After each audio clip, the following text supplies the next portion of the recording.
शङ्कराय जटाजूटमध्ये पुराय सुराणां धुनी साध्यकर्मन्दिरूपस्य शम्भो गले मल्लिका मालिकाव्याजतस्ते विभातीति मन्ये गुरो किं तथैव नखेन्दुप्रभाधूतनम्रालिहार्दान्धकार व्रजायाब्जमन्दस्मिताय महामोहपाथोनिधे पाडवाय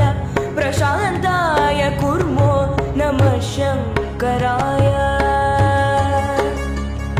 नमः शङ्कराय नमः शङ्कराय नमः शङ्कराय नमः शङ्कराय प्रणम्रान्तरङ्गाब्जबोध प्रदात्रे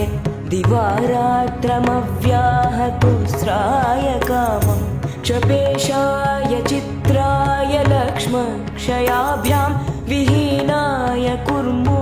नमः शङ्कराय प्रणम्रास्य पाथो जमो